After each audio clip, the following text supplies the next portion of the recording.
baningi abantu aba-confused. I don't know what confuses them.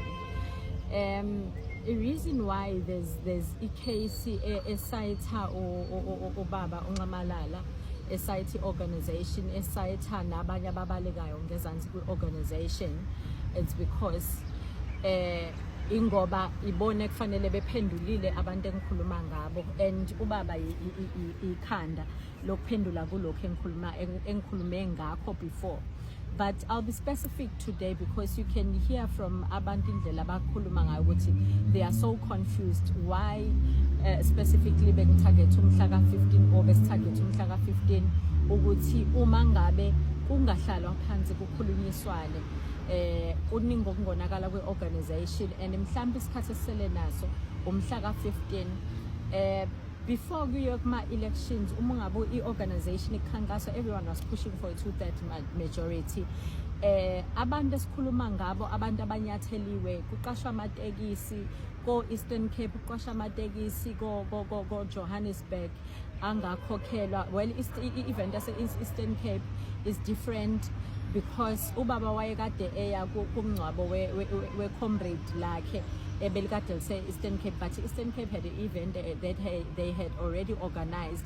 Kwaba nama preparations, kwahlanganwa nabodudu preparing for event irally kwakufanele ibe khona, but because kwakufanele ikhanselwe ngenxa ukuthi ubaba bese kufanele khona amatekisi abesuka koDutsha koChrisani Alfred Nzo, about 17 taxis awazaza akhokhelwa, amanye abegcine 180,000, amanye like it's big monies, like over 200,000. Ngiyakhumbula eGoli bekade kuthinta induna zamabutho because induna eGoli bekade ziyinduna zenkatha emahostela eGoli, at least 20 amahostela esinawo akaZulu aseGoli. Induna bekunonduna oMadonsela, kunonduna oNqomalo, induna ocele. Ngiyakhumbula nje kade kunenkinga phakathi kwabakhona induna esemahostela, upholi bakhona eGoli, ubaba nozo ngathi nanginikwa omozinjingeli ukuthi sihambe solungisa udaba la khona kunama issues akhona, obutzo uzoma noNhlamulo, sekufanele sihambe sokhuluma solungisa udaba la khona le-leadership ebenama issues akhona.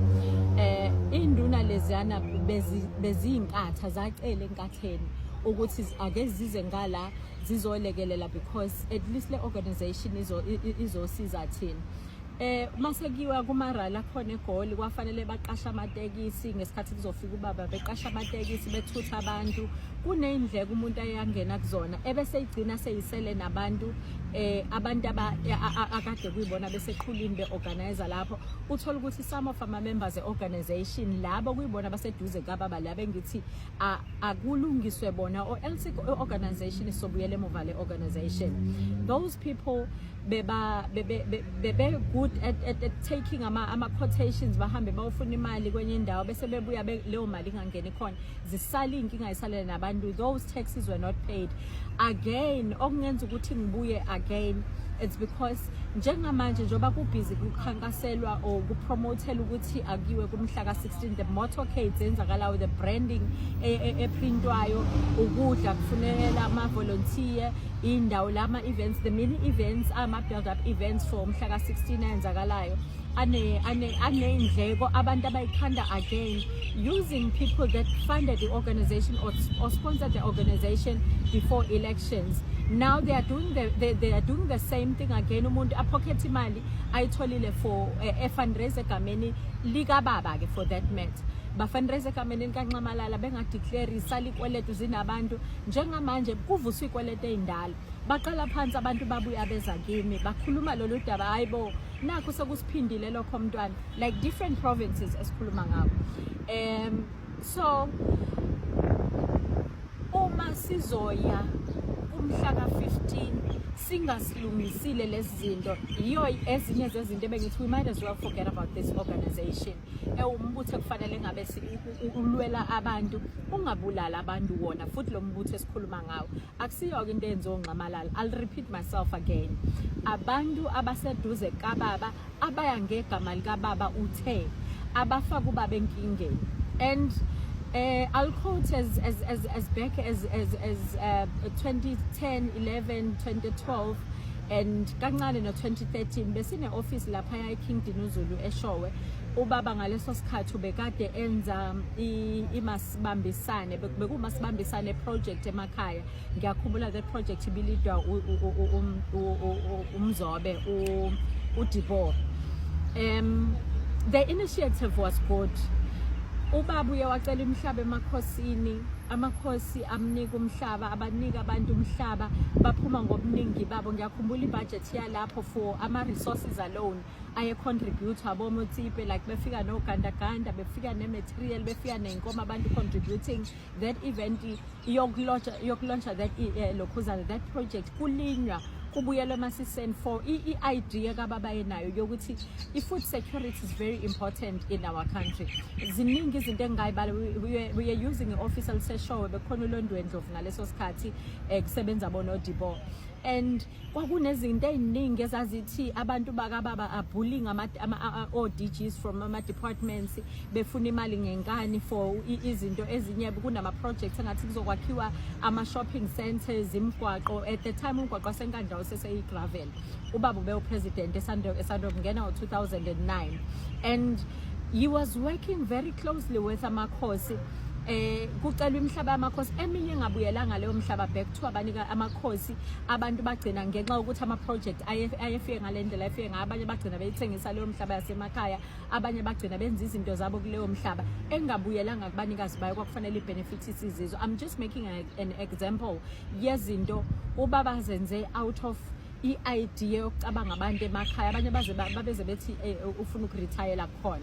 And again this time ubaba kunabantu abakwazi ukuphila because of the organization.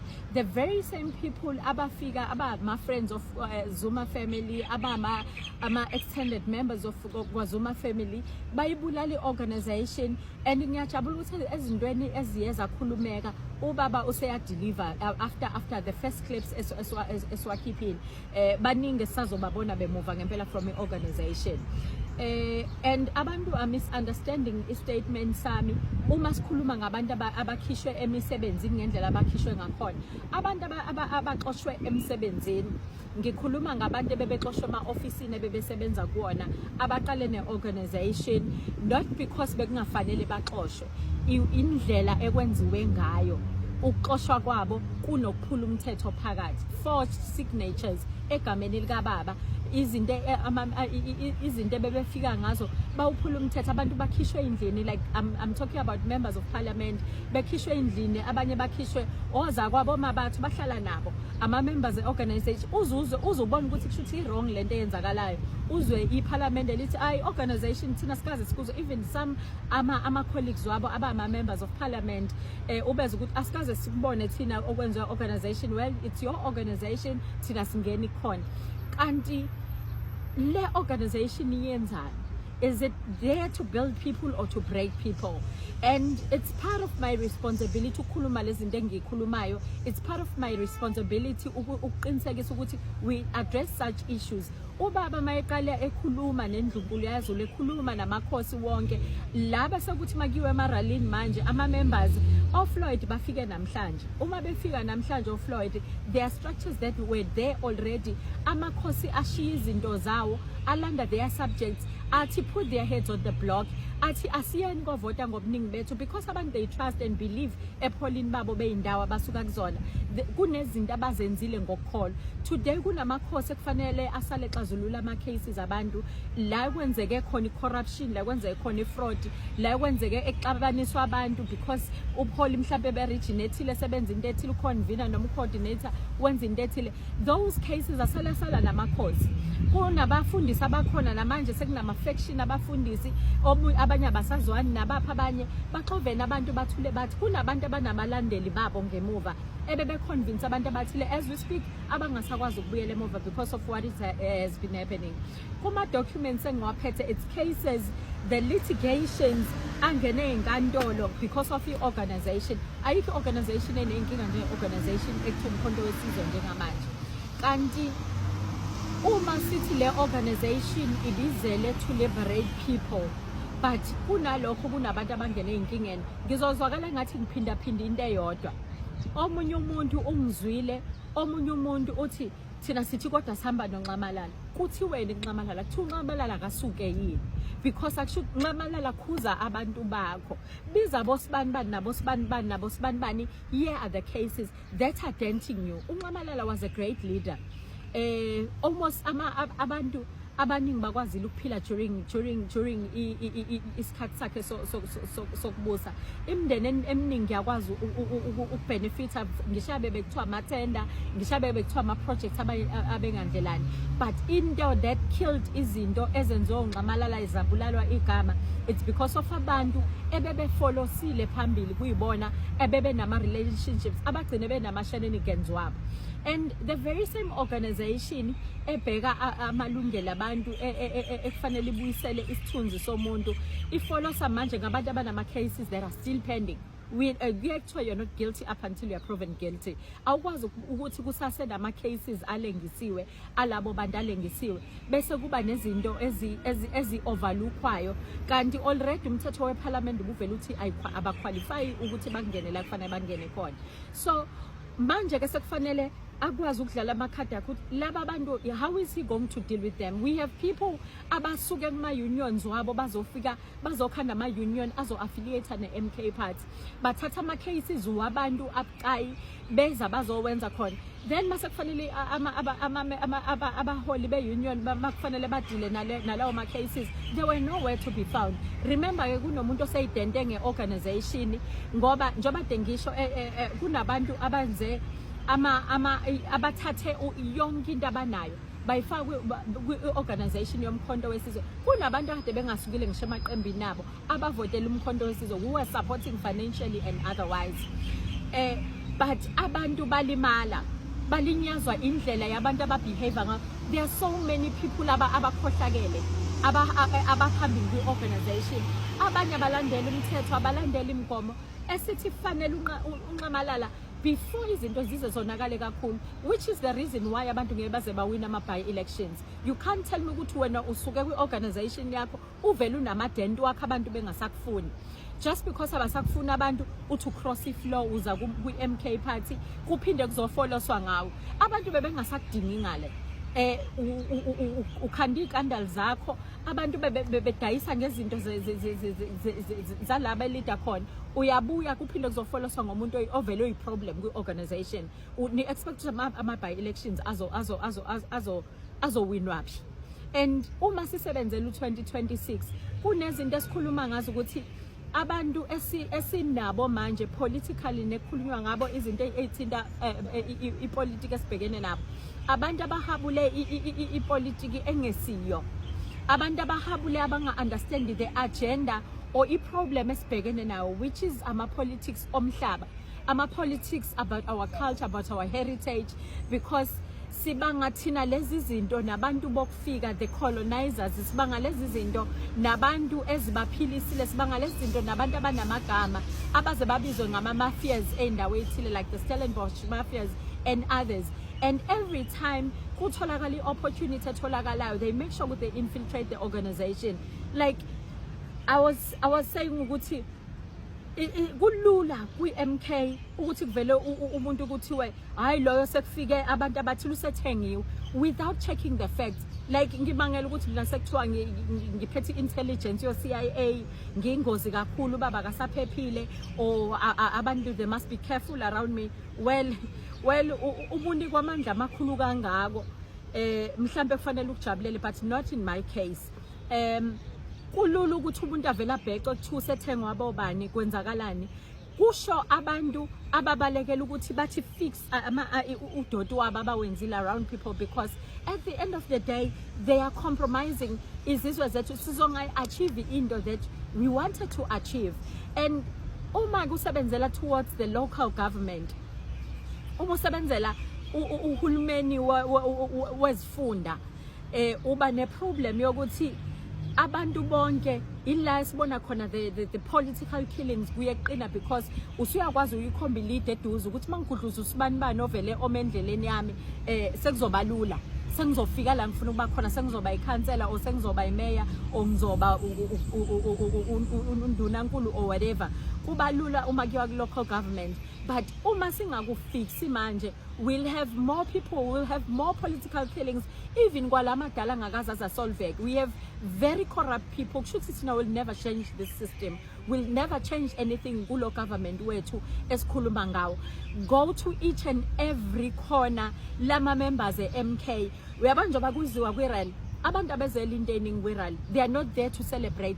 People are bringing problems because they are hoping to see ubaba kade bengenayo access to ubaba because egate ifanele udlule ingane enza kaNxamalala so that you can get to uNxamalala ukuze uthi ubeke istory sakho. Uma ungafikanga wena leso sikhathi khona usefike eqala wafika wakhuluma into negative uNxamalala awusakwazi ukuthi umbone uNxamalala. Uma kungabanga yilokho abantu asebexabaneke phi obani asebedla imali kephi oseqosha ubani ngendlela engekho emthethweni, like things is upside down so much that abantu they must forget ukuthi khona abantu abasha bazojoin i-organization because ayisahlukile le organization nalento abantu abathe baphume kuyona from their organizations abekade engcolile. Kanti yini besihlukile? Abantu sebeya ngoba balandela uNxamalala, sebeya abantu ngoba banethemba lokuthi ngoba sake saphila ngesikhathi uPresident Jacob Zuma president kushuthi sisazophila sinethemba lokuthi sizophila, but iphunyukile iphumile esandleni. And uhulumeni wethu at the time sibonile izinto kwakheka ama universities, ubonile uhulumeni wesikhathi ingane ingena esikoleni mahala, siubonile ubheka umuntu omnyama who's on the grassroots, who's on the ground umsebenzela, and people beza with that hope ukuthi at least kuzoba right, at least even nalezi izinto esikhandela kuvela qhamuka sekuthiwa inyama imfuyo yangapha inamatele. Ngalesi sikhathi kuyisizini yokuthi fanele ngabe bakhanda ibusiness, ngalesi sikhathi uthola ukuthi kulabo abathengisa imbuzi isizini yokuthi oma Muslim badinga imbuzi nani qhamuka sekuthiwa imfuyo yangapha uycross umfolozi. They know very well ukuthi imbuzi itholakala ngalapha, then sakwaze kufanele kuyo kwezinye indawo benefitisa ama individuals athile. Already sesimenyezelela ukuthi isomiso next year sobe see something else. Guess who's ubani olimalayo kuloko? Iziphi lezi ilwane really ezolimala uma ngabe kufika leso somiso? Ngobani abalimalayo uma kufika leso somiso? Kanti obani laba bazisimo sezulu ukuthi isimo sezulu sihamba sifika phi nini makwenzakaleni? Kanti ziyakhiwa into ekhuluma ngawo, but bayangizwa bayazi laba engikhuluma nabo ukuthi ngikhuluma ngani. Noma ngeke ngize ngikhulume kakhulu izinto ezithinta abadala, but sinendlela esicontrolwa ngayo. Like right now uhulumeni wethu usengcupheni yokuthi kufuneka ama unrest so that sizohlupheka even more. Abantu bakithi ababona ukuthi indaba isekuthenini ukuthi celani plate so that nizokhangezwa, celani indlela yokuphila kwethu ayisikwizwe ngale ndlela yokuthi sihluphekele ukuthi asingakwazi ukuyiphilela thina sibe independent from our government. But now how are we going to get there if the very same organization that is supposed to be giving us a freedom, that is supposed to be bringing back our land so that we'll have freedom, so that we'll have amandla ukuthi siyitshalele kube yithina esikwazi ukuyiphilisa ngokwe agribusiness, sikwazi ukuthi siyiphilise ngezandla zethu. Into uNxamalala abekade ishumayela ngesikhathi ephila ephethe uhulumeni, futhi ekubonakala ukuthi lento siqala ukuba yi-threat izosinciphisela amandla thina laba akuyibona abasemandleni abakwazi ukwenza izinto nabakwazi ukusidriver. And who are driving this economy? Irande belehla njalo mangabe ebelinenkinga njalo mangabe kusaphethe uNxamalala, emva kwalokho mase kunabathile lelo randa lisenayo iproblem kanti liya ngobuso neranda esikhuluma ngalo. But we will never, or we can never achieve lokho up until we fix these things. Let's start with the people esithi sifollow ngabo. Who are they? Ngeke ungitshela ukuthi umuntu ohlala owazi ngishimenu yama what you call yama Rube, owazi ngishimenu yama Oppenheimers like uFloyd, ungitshela ukuthi uzofollow sangoFloyd. EFF mina ngisebenzile neEFF, sisebenza bebona bedinga ubukhosi at the time. EFF uhambe ubeze bathi bafuna land without compensation, they will tata the very same people who are on the ground bahambe bathi fuhla beba protestise only to find ukuthi they go back ibona mase kusukela umsindo the amabhuno kuyiwona baba umhlaba. baqale phansi bo negotiate nabo banamaplazi laba abantu esikhuluma ngabo they are wealthy bahlala emizini yalaba abantu esikhuluma ngabo uzongitshela ukuthi the organization othi ufuna ukuthi izo liberate our people uthi ayiholo umuntu onjalo who benefited who still benefiting from such things. It's not only Floyd, there are so many people umuntu angababali angiyilwi mina ne decision ethathwe ukuthi kuthiwa uSG but why uma ngabe uSG ungazo check ukuthi kwi organization usebenza nabo bani ufika amakhosi here ufike izizwe ngokuhlukana kwazo uyaye ufike ucheck on the ground ufixa izinto engalungile but you don't destroy into oyificile totally because it's the very same people okwakhiwe ngawo this organization the subject owabukela phansi today it's the very people okhande ngawo le organization the very same people obabukela phansi today wena osumkhulu kunabo it's the very same subjects who voted abathe bengenalo ukuthi benza show ukuthi siyo vote their vote is important and le account come January abantu beye ezikoleni ingane ziye ezikoleni kube khulunywa different language that is going to affect the very same communities esikhuluma ngawo on the grassroots bobe bekuphi by that time laba abantu esikhuluma ngabo bobe behambela phezulu bekhohliwe after the 15th trust me people are coming for ama problems ku celebration fanele ngabe ku celebrate unyaka wokuqala i-organization ikwazile ukuthi i-survive ya-achieve lokho ekwazile uku-achieve but everyone ozobe lapha uzele network uzo-networker uzele ukuletha ama-problems abantu abazowabona kahle after umhla ka-15 from u-17 going December kuya ngale akuzinkinga wonke umuntu uzobuyela eMoses Mabhida ephethe inkinga yakhe ngesandla but it's fine uyedwa umuntu who can fix this uNxamalala and people are misinterpreting indaba yokuthi why am I citing or why are we citing uNxamalala in this akekho umunye umuntu oyikhanda le organization akekho umunye umuntu omeli organization but uyena uNxamalala and akekho umunye umuntu ozokwazi ukuhlalisa phansi akhulumisa organization why the courts it's because inkantolo yona language bonke laba bantu egcina ikwazi ukubahlanganisa because abasabhekani abasahlalisani yet all these stakeholders engikhuluma ngawo ayadingeka kufanele ekhulumisene ahlangana axoxisane but sekuneyindongo ezinkulu ezingaka akekho umuntu olwa noNxamalala it's because the very same Nxamalala uyena okufanele fixe the problems it's not like ukuthi aba from this side balwa noNxamalala if kunjalo why even noJabulani are on the same side la besayithwe khona ne-organization why abantu abaxoshwe eParliament be on the same side la asayithwe khona uNxamalala why the bank accounts and the banks ekubhenkwe kuwona e-organization esayithwe on the very same side engakhona kulona uNxamalala it's because that's the only way or the only option one can do this thing ukuze ekugcineni these parties bekwazi ukuthi find the common ground noma uthanda ukahamba ushone if you run away from a problem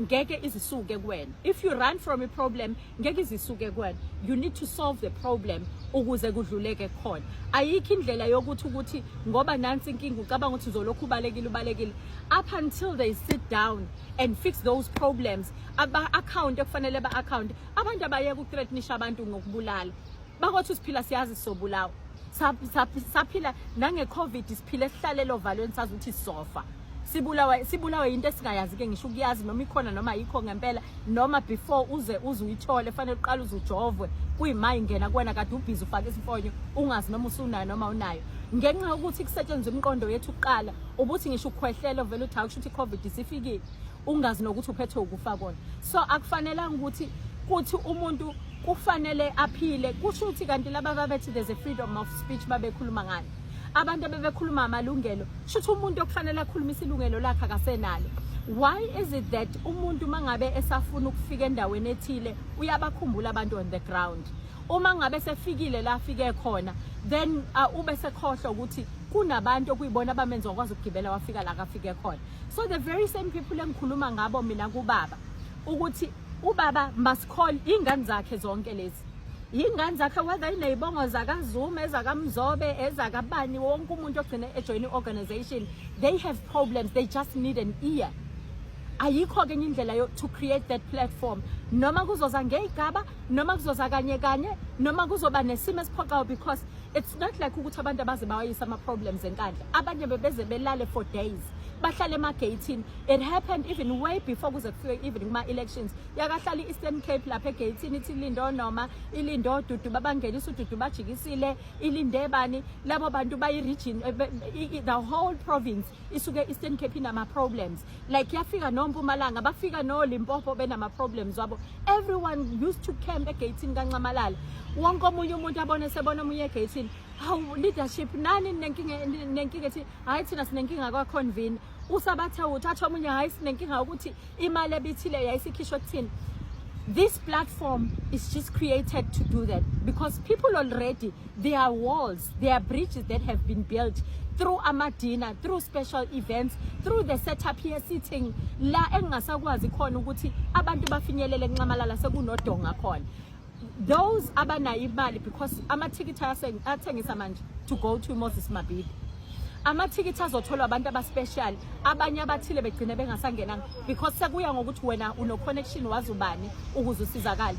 Good people kanti eyobani le organization akusiyona yabantu kuwa vulnerable akusiyona eyabantu kuwa abaxakekile labaxake khona abantu bafike kanjani la izikhundla zabo the bodyguards la sekune ama position wabo aseneyindonga asenemngcele kanti le organization ibikade khandelwa abantu.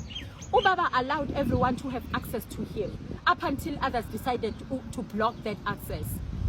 If the voiceless bengasakwazi ukukhulunyelwa, if the voiceless bengasakwazi ukufika kuNcamalala ekade bethi Ncamalala siyakuthuma sicela ukuthi uyosenzela u1 no 2 no 3 kunalokho ababashiya inenkinga kuphela babashiya nezinkinga ezinabantu ekufanele befile at the end of the day. Uma bengabulalene bodwa abantu kunabantu abazama ukucommit suicide kanti le organization ikhonela abantu.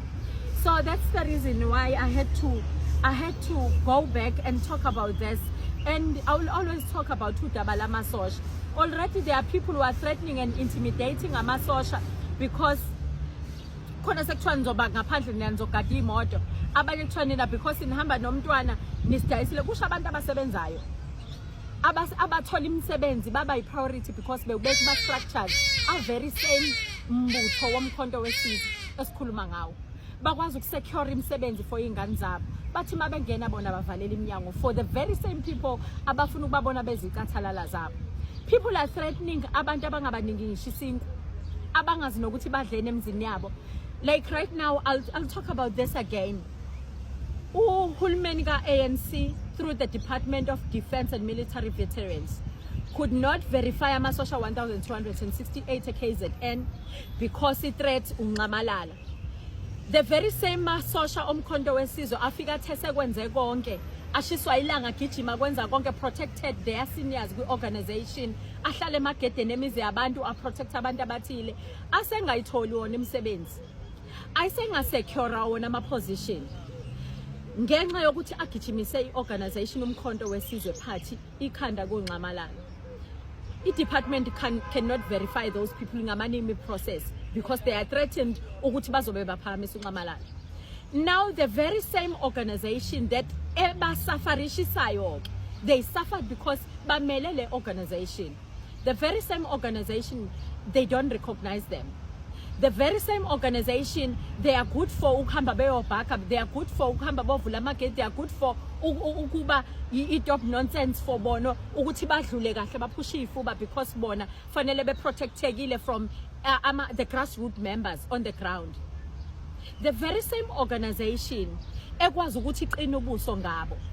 Now sine problem ukuthi ke yes they are coming because they still have faith. Basacabanga ukuthi bazokhumbuleka. The very same organization ekuthema ngeno convener coordinator ama officials ngokuhlukana kwawo la masosha sebabantu abaphansi kakhulu for to reserve that. Kunamasosha afundile, kunamasosha sevile even komsadaf abakade benza o-HR. Kunamasosha asebenzile o-administrator enza imisebenzi ema-ofisini. Labo bantu ngisho ukuthi bebengabe aninabo ngoba chief kuno whip from each and every province kuze kofika chief whip nisho ukuthi laba bantu ngaba bangenile kuma structures akufanele bangene kubona bekwazi ukuprovide i-plate ngisho ngabe kuthiwa out of 100 kuthathwe 1 each and every place akusiboni le organization ikhandelwe bona bonke labo bantu lama khosi njengamanje kube yithe bekufanele simbandaze ngabantu ekuthiwa bathe ba amakhosi befike eParliament sekufanele baxoshwe kuthiwa ubani uqamba amanga akasiyi inkosi bayabalwa ama members of parliament bafakwe i very same organization yabona i-organization umkhonto hamba uye ku-National Assembly hamba uye kuma-provincial legislature ayikho i-organization upside down njengalena esikhuluma ngayo baxoshane beqamba amanga bengekho even kuma-structures u-SGTZ I mean u-coordinator or u-convener or ubani even kuma-structures bekuthiwa abantu abaseva kuma-structures ku-national or ema-ofisini ngokwe-organization abazoya ku-government abezongena khona because already labo bantu bayasebenza but abantu bagxuma bakhohlwa abangawugcina the very same mthetho bekweyibona abawufakile even ku-constitution kwakhulunywa nangakho but ibona baphula umthetho i-organization esikhulumayo iphula umthetho i-second we need to fix that kungenjalo le organization uyabona abantu abazofika la baningi sabathe sibhula amanzi ngapha usabathe ubhula amanzi ngapha usabathe ubhula amanzi ngapha ubhula umlilo ngapha come 15th nizobe ningibuza nizobe ningicinga ukuthi ngaphi ngishilo angikhulumi ngento ngizwa yabona lemqulo yamaphepha egcwele ngaka i-evidence ngikhuluma ngama-court cases mina from each and every province ngikhuluma mina ngama-invoices from each and every province ngikhuluma mina ngama-quotations abantu badeliver and abantu when they cancelled ama-events they didn't even care ukuthi wena obokade on the forefront bekwenzakalani ngawe after that uzophila kusiphi space khona abantu bese kufanele bayivalele endlini abanye had to relocate because of the commitments agcine bulala bona at the end of the day agcine bama-threats emndenini yabo are we building or siyabulalana sisodwa kule organization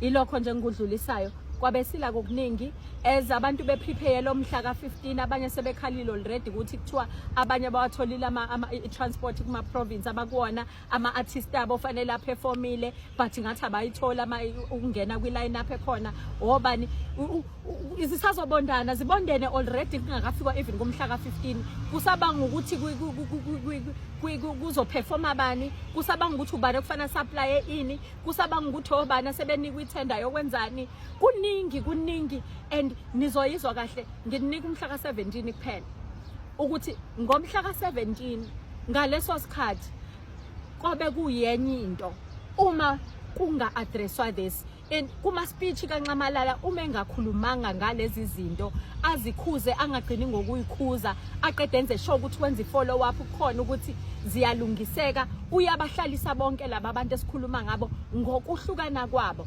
ubaba makufika abantu bezo report into abahlalisa at first bekusenzeka ngekhathi kusenemsindo yona mayisaqala iorganization isesemehlweni abantu nayo yonke into bekwenzeka ababize ethi ake nibize leyo province kuzolungiswa lokho like kunabantu abamangisho kwi-gap every time kunomuntu odeployayo baningi babuye baqala phansi nabantu abaclaim ukuba amakhosi bengemakhosi abantu abaclaim ukuba yini bengesiyo uyofika lo muntu ofikayo adidizeliswe naye ashayise ngapha by the time yena realize ukuthi usegibeze omunye phezulu komunye bengafanele amgibeze baningi abantu abenza izinto ezingekho emthethweni kule organization but akuphele and this is the only event enishiyeke nawo umhla ka15 emva kwalokho sesobheka ama-by elections ngama-by elections sesobheka after June sekuthiwa sekunama-budget kangenile because ama-organization aqala gijimisa ama-budget angenile for umasipala ukuze bekwazi ukusebenzisa lezo imali beqala phansi bekhankasa